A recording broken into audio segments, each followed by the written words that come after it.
आज मेरी शादी सोनाली नाम की एक बहुत ही ज़्यादा सुंदर लड़की से हुई थी। वह ना सिर्फ सुंदर थी बल्कि जवान भी थी और मेरे दोस्त कहते थे कि अपने से छोटी उम्र की लड़की से शादी करने के बहुत ज़्यादा फायदे होते हैं। मुझे खुशी हुई क्योंकि मेरी पत्नी सुंदर थी और मुझे हमेशा से ही सुंदर पत्नी चाहिए थी।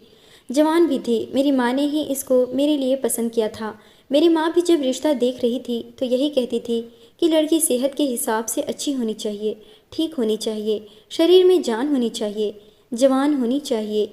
मुझे लगा कि शायद मेरी माँ यह सब इसलिए कहती है क्योंकि वह चाहती है कि जल्दी जल्दी उसको दादी बना दिया जाए और लड़की की सेहत ठीक होगी तो तभी वह बच्चा पैदा कर सकेगी। लेकिन मुझे नहीं पता था कि मेरी माँ का इस सब के पीछे मकसद क्या है। वह तो मुझे तब पता चला जब शादी को न जाने कितने दिन गुजर गए। पर जब मेरी पत्नी रात होते ही मेरे कमरे में आने के बजाय मेरी माँ के कमरे में चली जाती और मैं तो बाहर बैठा मुंह ही देखता रह जाता। सिर्फ इतना ही नहीं, वह पूरी रात वहीं पर गुजार देती और जब सुबह बाहर आती तो कहती कि मेरी टांगों में दर्द है, तो कभी कहती कि मेरी कमर में दर्द है और लंगड़ा लंगड़ा के चलती। मैं हैरान रह जाता कि यह पूरी रात क्या करती रहती है और मेरी माँ को भी फिक्र नहीं होती कि वह इसको बाहर ही भेज दें। यह मेरी पत्नी है और मेरी माँ ने इसे अपना नौकर समझ लिया है। लेकिन फिर मेरी पत्नी मेरी माँ के साथ अच्छे तरीके से रहती भी थी और बिल्कुल भी लड़ाई झगड़ा नहीं करती थी। सिर्फ यही बात नहीं थी, जब वह दोनों अंदर कमरे में होती तो मुझे अंदर नहीं आने देती थी। मैंने इतनी दफ़ा जाने की कोशिश की तो कहती थी कि नहीं, तू यहाँ से चला जा, तेरा यहाँ पर कोई काम नहीं है। एक दिन मैं बहुत ज़्यादा उत्सुक हो गया और पहले से ही उस कमरे में जाकर छुप गया ताकि देख सकूं कि मेरी पत्नी और मम्मी पूरा रात क्या करती रहती है।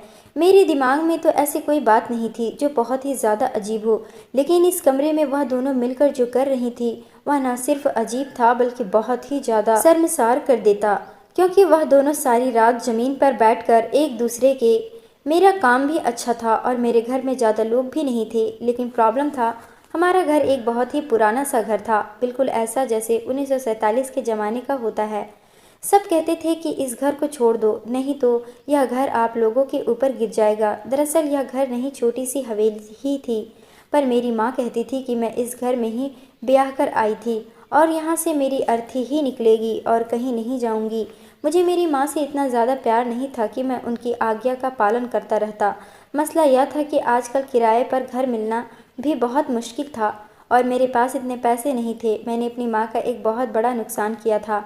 उन्होंने अपनी गांव वाली ज़मीन और अपना सारा सोना बेचकर मेरे हाथ पर रकम रखी थी और मुझे कहा था कि मैं एक बिज़नेस कर लूं जिससे सारी ज़िंदगी हम बैठकर खा सकें। बिज़नेस मेरा नहीं चला और ना सिर्फ नुकसान हुआ बल्कि कर्जदार मेरे पीछे पड़ गए। अब वह लोग मेरे पीछे थे और मैं बड़ा परेशान था। फिर सोचा कि शादी कर लेता हूँ तो लड़की दहेज में कुछ न कुछ लाएगी, कर्जदारों के मुंह बंद हो जाएंगे। लेकिन लड़की भी दहेज में कुछ ज़्यादा लेकर नहीं आई, पर फिर भी जो पैसे उसके माँ बाप ने दिए उससे मैंने कर्जदारों के मुंह बंद कर दिए। अब मेरी माँ न सिर्फ मुझे दिन रात बातें सुनाती थी बल्कि कहती थी कि तुझ पर मैं ज़िंदगी में कभी भरोसा नहीं करूँगी। और मैं कहता था कि आपकी ज़िंदगी रह कितनी सी गई है और अब आपके पास है ही क्या। वह कहती थी कि हवेली तो मेरी है, मैं तेरे नाम करके नहीं जाऊंगी। और मैं हंसता था कि फिर और किसके नाम करके जाएगी यह हवेली। न सिर्फ यह हवेली बहुत पुरानी थी बल्कि इसमें अब तक पुराने ज़माने का सामान भी पड़ा था। एक बार तो एक टूरिस्ट भी यहाँ आ गया था और कहता था कि मुझे अंदर से अपनी हवेली दिखा दो तो मैं आपको कुछ पैसे दे दूंगा। और हमने उस दिन उससे डॉलर कमा लिए थे, वह भी सिर्फ अपना घर दिखाकर। लड़की वाले भी गरीब थे, किसी तरह से उन्होंने दहेज का इंतज़ाम किया था, इसलिए इस बारे में कुछ बोल नहीं पाए कि आप लोगों का घर तो बहुत पुराना है। सोनाली अच्छी लड़की थी, वह मेरी ज़िंदगी में आ गई। पर हमारी शादी की रात हम दोनों ही बहुत थके हुए थे और वह मुझसे बातें करते हुए ही सो गई। मुझे उसकी यह हरकत भी अच्छी लगी और मैंने कहा कि सारी ज़िंदगी पड़ी है एक दूसरे के साथ समय बिताने के लिए, बेचारी थक गई होगी। सुबह वह अपने घर वालों के पास गई, यह भी हमारी रस्म थी। उसके बाद शाम को वापस आ गई तो शाम में ही मेरी माँ ने मेरी पत्नी को कहा कि तुम्हारी शादी ब्याह के फंक्शन में बहुत ज़्यादा थक गई हूँ, मेरी टांगों में बहुत दर्द है, रात को मेरे कमरे में आ जाना और आके मेरे पाँव दबा देना। सोनाली को इस बात से कोई दिक्कत नहीं था, उसने कहा कि जी मम्मी जी मैं आ जाऊंगी। लेकिन मैंने कहा कि आज की रात तो हमारी रात थी, अब तुम वहाँ जा रही हो। तो उसने कहा कि वह भी तो आप ही की मम्मी है, मेरी तो नहीं है और अभी शुरू शुरू के दिन है, अगर मैं उनकी बात नहीं मानूंगी तो उनके दिल में मेरे लिए जहर पनपने लगेगा। आधे घंटे तक वापस आ जाऊंगी। मैंने कहा कि ठीक है, आधे घंटे तक तुम्हारी दूरी बर्दाश्त कर लूँगा। और दिन में भी यही सोचा था कि अच्छी बात है, मेरी पत्नी अगर मेरी माँ की सेवा करती है तो मुझे उसे रोकना नहीं चाहिए, नहीं तो घर का माहौल ख़राब होगा और परेशानी मुझे ही होगी। पर यह क्या कि मेरी पत्नी कमरे में गई और वापस आने का नाम ही नहीं ले रही थी। यहाँ तक कि 2 से 3 घंटे गुजर गए। मैं अपनी माँ के कमरे की तरफ गया। यह हवेली थी तो कमरे काफ़ी दूर दूर बने हुए थे। मेरा कमरा एक कोने में था तो उनका दूसरे कोने में था। मैंने देखा कि अंदर से कोई आवाज़ ही नहीं आ रही थी। ऐसा लगता था कि वह दोनों सो गई थीं, इसलिए मैंने उनको जगाना ज़रूरी नहीं समझा। ऐसा लग रहा था कि उन्हें जगाऊंगा तो अजीब सा लगेगा। मैं वापस आकर अपने कमरे में सो गया। सुबह मेरी पत्नी जब कमरे से बाहर निकली तो उसकी तबीयत बहुत ख़राब लग रही थी। इससे पहले कि मैं उससे पूछता कि तुम रात को वापस क्यों नहीं आई, मेरी माँ ने कहा कि इसकी तबीयत अचानक से ख़राब हो गई थी तो यह मेरे कमरे में ही सो गई। मैंने कहा कि अगर तबीयत ज़्यादा ख़राब थी तो मुझे बता देते, तो कहने लगी कि नहीं, इतनी भी ख़राब नहीं थी और फिर मैं भी तो उसकी कुछ लगती हूँ। मैंने उसकी नज़र उतारी तो वह ठीक हो गई और बस उधर ही सो गई। मेरी पत्नी के चेहरे से लग रहा था कि जैसे बात कुछ और है। मैं सवाल उससे करता था, जवाब मेरी माँ देती थी। बाद में मैंने उससे पूछा भी तो उसकी जगह मेरी माँ जवाब देती थी। उसने कहा कि जैसा मम्मी जी कह रही हैं वैसा ही है, मेरी तबीयत ख़राब हो गई थी। यह दिन भी इसी तरह गुजर गया। फिर 1-2 दिन ऐसे ही थे कि जिसमें मैं अपनी बीवी के साथ समय गुजारना चाहता था, लेकिन मुझे भी समय नहीं मिल रहा था क्योंकि कर्जदार पहले ही मेरे सर पर थे। अगर मैं समय जाया करता तो फिर मैं बहुत बड़ी मुश्किल में फंस जाता। काम तो मुझे करना ही था। मेरी पत्नी और माँ अभी तक एक दूसरे के साथ ठीक जा रही थी। कोई अनबन, कोई लड़ाई झगड़ा, कोई बहस कुछ नहीं हुआ था। मैं चाहता था कि घर का माहौल ऐसा ही रहे, लेकिन रात हुई तो फिर मेरी माँ ने कहा कि सोनाली आकर ज़रा मेरे पाँव दबा दे। मैंने कहा कि जल्दी वापस आना, आज तो आ ही जाना। उसने कहा कि आज तो मैं जल्दी आ जाऊंगी, पर आज भी वह वापस नहीं आई। मुझे गुस्सा आया और मैं अपनी माँ के कमरे की तरफ ही चल दिया। मैंने कहा कि मेरी माँ ने भी तो अपनी ज़िंदगी गुजारी है बाबूजी के साथ, उनकी ज़िंदगी बड़ी अच्छी गुजरी है। उनको यह नहीं पता कि 2 लोगों की शादी हो जाती है तो एक दूसरे के साथ समय भी बिताना होता है। कहाँ गई वह माँ जो बहू को पकड़कर खुद बेटे के कमरे में छोड़कर आती है कि बहू तुम मेरे बेटे को खुश रखना। यहाँ पर मेरी माँ मेरी पत्नी को अपने कमरे में बुला लेती है और उससे सेवा करवाना शुरू कर देती। मैंने अपनी माँ के कमरे के दरवाजे पर दस्तक दी, लेकिन अंदर से कोई आवाज़ ही नहीं आई। थोड़ी देर के बाद मैंने ज़ोर ज़ोर से दरवाज़ा पीटना शुरू कर दिया क्योंकि मुझे गुस्सा आ रहा था। तो मेरी माँ ने कहा कि सो गई है तेरी पत्नी, तू भी जाकर सो जा, बेशर्म कहीं का। मैं यह सुनकर हैरान रह गया कि इसमें मेरी क्या गलती थी। मेरी पत्नी है, अगर मैं उसे अपने कमरे में बुलाने के लिए आया तो क्या गलती कर दी मैंने। अगर किसी दिन मेरी पत्नी मेरी माँ के कमरे में नहीं भी जाती तो उसी दिन उसकी तबीयत ख़राब हो जाती। उसकी टांगों में बहुत ज़्यादा दर्द रहता था, कमर में दर्द रहता था। एक दिन तो मैंने देखा कि उसके हाथों में भी दर्द था। मैंने कहा कि तुम क्या अपने घर से बीमारी लेके आई थी? तो कहने लगी कि क्या मतलब है आपका, आपको मैं बीमार लगती हूँ? मैंने कहा कि बीमार नहीं लगती तो और क्या लगती हो? जब भी मैं तुमसे कोई प्यार की बात करने की कोशिश करता हूँ तो तुम कहती हो मेरी तबीयत ख़राब है, मेरी कमर में दर्द है। पूरा दिन क्या करती रहती हो? हमारे घर में ना तो कोई बच्चे हैं ना ही ज़्यादा लोग हैं। घर को एक बार साफ़ करो तो 4-5 दिन साफ़ रहता है। 3 लोगों का खाना पकाना कौन सा मुश्किल है? अगर तुम कहती हो तो खाना भी मैं बाहर से ले आऊँगा, लेकिन तुम्हें भगवान का वास्ता है कि मेरे पास आ जाया करो। अब क्या मुझे अपनी ही पत्नी के सामने हाथ जोड़ने पड़ेंगे? मेरी पत्नी इस बात पर बड़ी परेशान लग रही थी। मुझे उसकी आंखों में अजीब सा दुख और परेशानी नजर आ रही थी, जैसे वह खुद बहुत मजबूर है। मैंने कहा कि क्या बात है? तो कहने लगी कि कुछ नहीं, मैंने अपनी पत्नी के सामने अर्जी लिख कर डाली थी, लेकिन मेरी सुनवाई नहीं हुई। उसने मेरी बात नहीं मानी। एक दिन मैंने उसे कहा कि माँ तुम्हें बुलाती रहे, तुम कह दो कि मेरी तबीयत ख़राब है। तो उसने कहा कि नहीं, मैं ऐसा नहीं कह सकती हूँ, नहीं तो उनको बुरा लगेगा। मैंने कहा, हे भगवान, पहली बहू हो जो अपनी सासू माँ के लिए इतना परेशान हो रही है। लड़कियां तो शादी के पहले महीने में ही अपना असली रंग दिखा देती हैं, तुम भी बुरी बहू बन जाओ। तो उसने कहा कि आप कैसी बातें कर रहे हैं, मुझे इस घर में आपकी माँ के साथ ही रहना है। आप तो सुबह जाते हैं रात को आते हैं, पूरा दिन तो मुझे उनके साथ रहना होता है। अगर मैं उनके साथ अच्छे तरीके से नहीं रहूँगी तो मेरे लिए मुश्किल होगी। बस मुझे करने दो जो मैं कर रही हूँ। जब मैं अपनी पत्नी के इंतज़ार में रातों को जाग रहा था तो मुझे कहीं से पत्थर तोड़ने की आवाज़ आती थी। एक दिन मैंने बाहर निकला तो पड़ोस वाले घर बना रहे थे। मैंने कहा कि मेरे लिए यही रह गया है कि बस मैं रात को पत्थर तोड़ने की आवाज़ ही सुनता रहूं और अपनी पत्नी का इंतज़ार करता रहूं। मुझे रोज़ पत्थरों की आवाज़ आती थी। अब तो मैंने सोचा था कि मैं उन लोगों से कहूँगा कि आप लोग रात के समय काम क्यों करते हो, दिहाड़े पर काम क्यों नहीं करते। अजीब लोग थे। आजकल के घर बनाने की इतनी जल्दी थी कि दिन को भी काम करते और रात को भी मजदूरों से काम करवाते। इतनी भी किसी को जल्दी होती है क्या। सोचा तो मैं भी यही था कि मेरा बिजनेस चल जाएगा तो मैं इस हवेली को तोड़कर यहाँ पर अच्छा सा घर बनाऊंगा। अब तो हमारी पूरी गली में ही नए नए घर बन गए थे। बीच में हमारा घर ही अजीब सा और खौफनाक सा लगता था। ऐसा लगता था कि भूत बंगला है। अब मेरे पास एक ही चारा था कि मैं अपनी माँ से बात करता हूँ। मैंने उनसे बात की। मैंने कहा कि मम्मी, यह सोनाली को रात को क्यों अपने कमरे में बुला लेती हो। मेरी माँ तो पहली बात पर ही ऐसे गुस्से हो गई कि जैसे मैं यही बात बार बार कर रहा हूँ। कहने लगी कि बूढ़ी औरत हूँ, मेरी टांगी जवाब दे रही है, तो तेरा इस दुनिया में था नहीं। लोगों के घरों में काम कर करके मैंने तुझे पाला, जमीन खरीदी, जीवर बनाया, वह सब भी तूने लुटा दिया। अब अगर मैं तेरी बीवी से अपने पैर दबवा लेती हूँ तो इसमें भी तुझे आपत्ति है। इतना दर्द होता है मुझे कि नींद नहीं आती। पैर दबाती है तो नींद आ जाती है, फिर उसको नींद आ जाती तो वह भी वहीं पर सो जाती है। जा जाकर अपनी पत्नी से बात कर, मेरा दिमाग ना खराब कर। मैं तो शादी करके फंस गया था, ना इधर का रहा ना उधर का रहा, दोनों औरतों के बीच में मेरा सैंडविच बन गया था। मैंने अब भगवान की ओर देखा और कहा कि तू ही मेरी मदद कर। शाम हुई तो मेरी पत्नी को चक्कर आ गए और वह बेहोश हो गई। मेरी माँ कहने लगी कि लगता है कोई खुशखबरी है, और मैं दिल में सोचने लगा कि खुशखबरी क्या हवा में आएगी, कोई खुशखबरी नहीं है, वैसे ही तबीयत खराब हो गई होगी।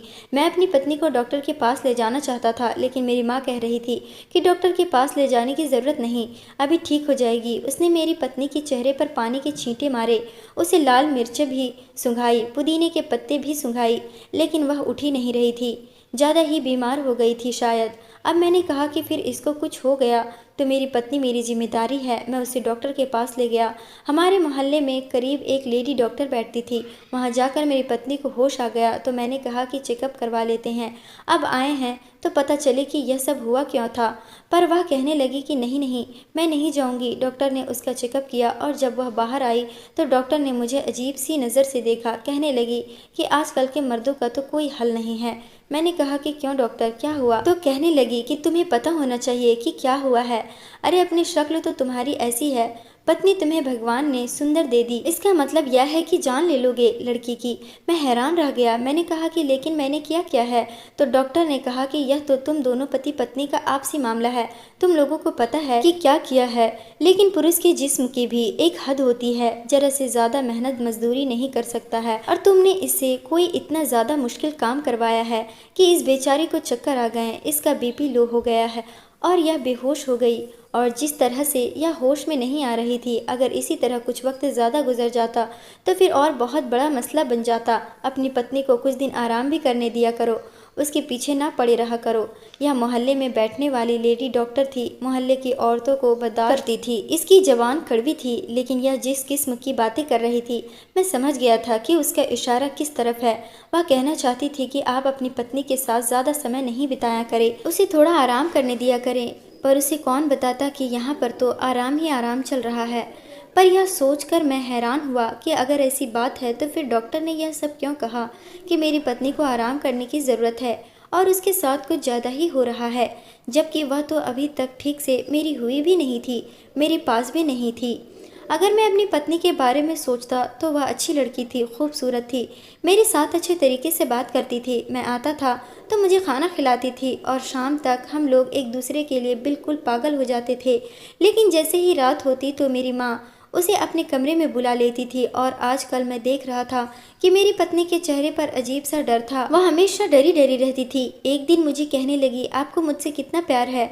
तो मैंने कहा बहुत ज़्यादा। तो उसने कहा फिर भी कितना, बताइए ना। मैंने कहा क्यों पूछ रही हो। तो कहती है कि आप कहीं मुझे छोड़ तो नहीं दोगे। मैं उसे क्यों छोड़ता, वह पता नहीं इस तरह का सवाल क्यों कर रही थी। मैंने उसे कहा कि नहीं, मैं तुम्हें कभी नहीं छोड़ूंगा, लेकिन वह हमेशा डरी रहती थी, मेरी माँ से भी डरती थी। एक दिन फ़ोन पर किसी से बात कर रही थी और मैं जानता था कि अपनी माँ से बात नहीं कर रही थी, शायद अपनी किसी सहेली से बात कर रही थी।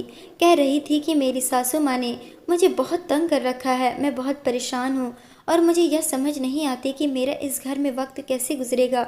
यह तो मेरा पति अच्छा है, नहीं तो अभी तक हमारा रिश्ता भी दांव पर लग जाता। यह बात सुनकर मैं हैरान रह गया कि हमारा रिश्ता दांव पर कैसे लग सकता था। वह ऐसी बातें क्यों कर रही थी। जैसे ही मैं कमरे में आया उसने फ़ौरन फ़ोन बंद कर दिया। मैंने कहा कि क्या बात है, किससे बात कर रही थी, फ़ोन क्यों बंद कर दिया। बात कर लेती तो कहने लगी कि मैं अपनी माँ से बात कर रही थी। मेरी पत्नी मुझसे झूठ क्यों बोल रही थी, उसे मुझसे झूठ बोलने की क्या ज़रूरत थी। बात तो वह अपने दोस्त से ही कर रही थी, बार बार उसका नाम भी ले रही थी, तो फिर उसने मुझसे झूठ क्यों बोला। मेरी माँ की हरकतें भी आजकल कुछ अजीब सी थी। वो इस घर को बेचने की बात कर रही थी। मैंने उनको किसी से बात करते हुए सुना, कहने लगी कि बस कुछ दिन की बात है, 2 महीने बाद मैं यह घर बेच दूंगी। और मुझे यह नहीं बताया कि घर क्यों बेच रही है, किसको बेच रही है। वह तो कहती थी कि इसी घर से मेरी अर्थी उठेगी। अब अचानक से यह घर बेचने की बात कहाँ से आ गई और मुझे बताना ज़रूरी नहीं समझा। मैंने अपनी माँ का बहुत नुकसान करवाया था, यह सच है। उसके बाद से उनको मुझ पर भरोसा नहीं था, लेकिन घर की बात तो मुझे बतानी चाहिए थी ना, पर उन्होंने मुझे नहीं बताई। मेरी पत्नी जब भी मेरी माँ के कमरे में रात को जाती थी उसकी हालात ख़राब होती थी। अब तो मैं उसे देखकर हैरान होने लगा कि जब वह आई थी तो कितनी ज़्यादा सुंदर थी, लेकिन अब उसके गाल पिचक गए थे, उसका वजन कम हो गया था, उसके हाथ सख्त हो गए थे और बहुत ज़्यादा बीमार रहती थी। इतनी ज़्यादा दवाइयाँ खा ली थी कि पर उसकी हालात सही नहीं होती थी और ठीक भी नहीं होती थी। उसकी टांगों में दर्द होता तो कभी कमर में। मैं जब भी अपनी माँ के कमरे में जाने की कोशिश करता वह मुझे अंदर नहीं आने देती। एक दिन तो ऐसा हुआ कि मेरी पत्नी उनके कमरे में ही थी, लेकिन शायद वह दरवाज़ा अंदर से बंद करना भूल गई थी। मैं भी खुश हो गया कि दरवाज़ा खुला हुआ है, पर मैं जैसे अंदर आने लगा उन्होंने दरवाजे को हाथ से बंद करने की कोशिश की और इधर से मैंने धक्का लगाया तो उन्होंने अंदर से धक्का लगाया और दरवाजे को पकड़कर मेरे मुंह पर मारा। मतलब उनको बस यही फिक्र थी कि ठीक है मैं कमरे के अंदर न आ जाऊं। उन्होंने यह भी नहीं देखा कि दरवाज़ा मेरे मुंह पर लग गया है। मैंने कहा कि यह क्या मम्मी, दरवाज़ा खोलो। वह मुझे कहने लगी कि तेरा यहाँ कोई काम नहीं है, तू चला जा यहाँ से। मैंने कहा कि मेरी पत्नी अंदर है, बाहर भेजो तो मैं चला जाऊँगा, वरना मुझे कोई शौक नहीं आपके कमरे में आने का। मेरे मुंह पर चोट लगी थी तो मुझे भी गुस्सा आ गया था, पर मेरी माँ ने कहा कि तेरी बीवी बाहर नहीं आएगी, तू जाकर सो जा।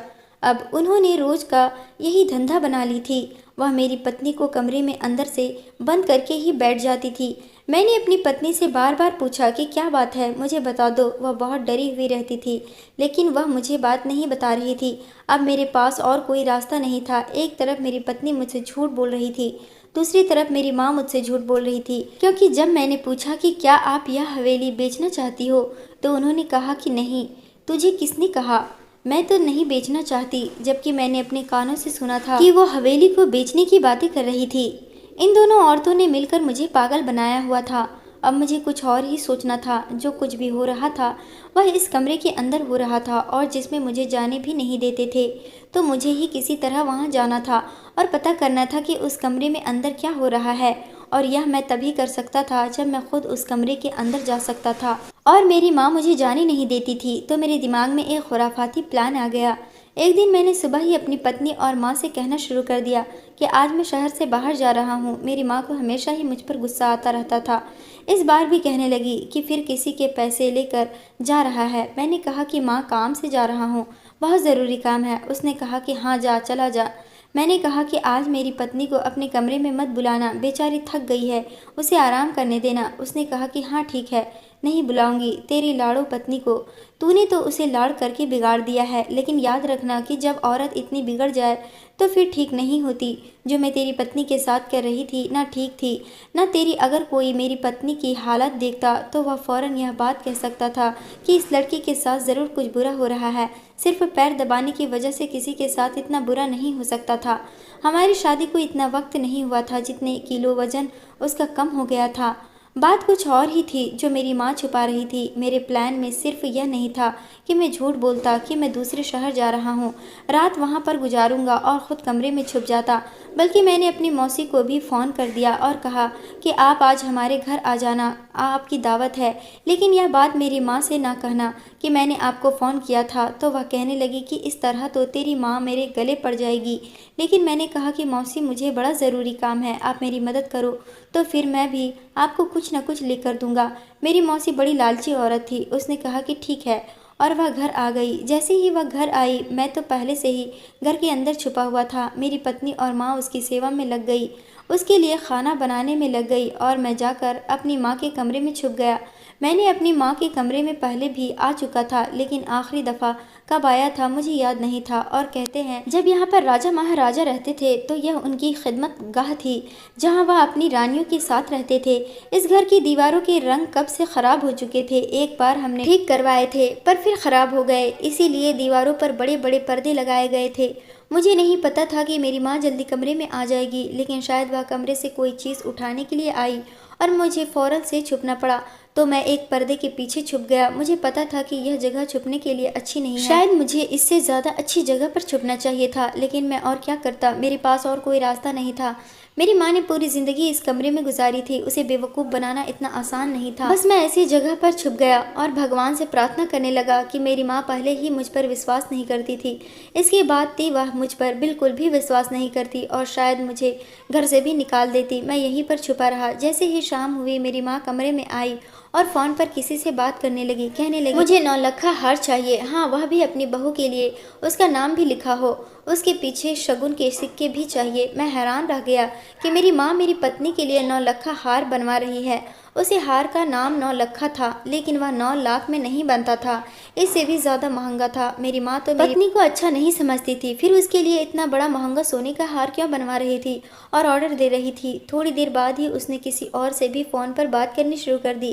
कहने लगी कि बड़ा वाला फ्रिज चाहिए, वही फ्रिज जिसके 2 दरवाजे होते हैं, यानी कि डबल डोर फ्रिज की बात कर रही थी। डबल डोर फ्रिज कौन सा सस्ता था, बहुत ज़्यादा महंगा था। मेरी माँ क्यों इतनी महंगी चीज़ों को ऑर्डर दे रही थी, जबकि हमारे पास तो कुछ भी नहीं था। कहीं इस घर को बेचकर सामान तो नहीं लेना चाहती थी, लेकिन घर को बेचकर सामान लेती तो फिर सामान कहाँ रखती। मेरी माँ मुझे इतनी बेवकूफ़ नहीं लगती थी। थोड़ी देर के बाद मेरी पत्नी भी कमरे में आ गई। उसने कहा कि वैसे तो यह काम रात को करते हैं, लेकिन अब तेरा पति तो घर पर है नहीं, तो अब क्या रात क्या शाम, चल शुरू करते हैं। वैसे भी आज आखिरी दिन है, तूने बहुत ज़्यादा मेहनत की है, इसीलिए मैं तुझे बहुत बड़ा इनाम दूंगी। मैंने अभी तेरे इनाम का ऑर्डर भी दे दिया है। पता नहीं किस बारे में बात कर रही थी। मेरी पत्नी ने कौन सी मेहनत की थी जिसका इनाम मेरी माँ उसको दे रही थी। वह कहने लगी कि माँ जी, मेहनत तो मैंने वाकई बहुत की है और इनाम भी आप मुझे दे रही हैं, लेकिन मेरे हालात तो देखें, कैसी हालात हो गई है मेरी। मैंने आपको पहले ही कहा था कि यह काम बड़ा मुश्किल है, मुझसे नहीं होगा। मेरी माँ ने कहा कि हाँ मुश्किल है, लेकिन फल भी तो इतना बड़ा मिल रहा है, और इसके बाद हमारी ज़िंदगी में कोई मुसीबत नहीं आएगी। बड़े से बंगले में रहेंगे, नौकर चाकर होंगे, गाड़ियाँ होंगी, तेरे पास सोने के गहने होंगे, तू जो कहेगी मैं ला कर दूंगी। तेरी आंखों में इतना दुख क्यों है? मुझे पता है तेरा बड़ा नुकसान हुआ है, लेकिन यह भी तो सोच कि मैं बूढ़ी औरत हूँ, मुझसे यह काम नहीं होना था। तो मेहनत ना करती तो यह सब कुछ कैसे होता। मेरी पत्नी ने कहा कि आप अपने बेटे से भी तो यह काम करवा सकती थी ना। तो मेरी माँ और कहने लगी कि नहीं, मुझे उस पर बिल्कुल भरोसा नहीं है, उसकी जुबान बहुत ढीली है, वह तो इस बात को राज नहीं रख पाता और सब कुछ बर्बाद हो जाता। लेकिन आज हम लोगों की मेहनत का आखिरी दिन है, बस जल्दी जल्दी आ जा। पता नहीं यह कौन सी बातें हो रही थी और मेरी माँ को किस बात की जल्दी थी जो मेरी पत्नी को बुला रही थी।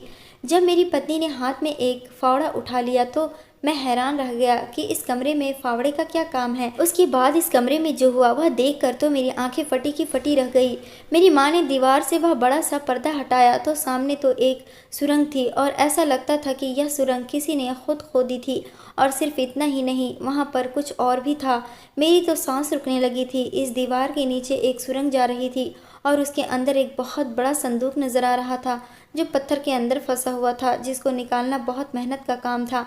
मेरी शादी को आज 3 महीने हो गए थे और 3 महीने से मेरी पत्नी यही मेहनत का काम कर रही थी और मेरी माँ उसे यह सब कुछ करवा रही थी। यह हवेली बहुत पुरानी थी और शायद मेरी माँ को पता था कि इस हवेली में सोने के गहनों से भरा एक संदूक है। जब हम यहाँ आए थे तो हमने भी यह कहानी सुनी थी, लेकिन इस कहानी को नज़रअंदाज कर दिया था कि ऐसी कहानियाँ तो ऐसे घरों के बारे में बनती है। लेकिन मुझे नहीं पता था कि मेरी माँ वाकई संदूक तक पहुँच जाएगी और उसने एक संदूक को निकालने का काम मेरी पत्नी से करवाया था। तभी तो मेहनत मजदूरी कर करके उसकी यह हालात हो गई थी। अब मैं सामने आ गया तो वह दोनों हैरान रह गई। मैंने कहा कि मुझे सब कुछ पता चल गया है। उन्होंने कहा, पता चल गया तो अपनी जुबान बंद रखना, क्योंकि हमने संदूक तक पहुंच गए हैं और इसके अंदर बहुत सारे गहने हैं।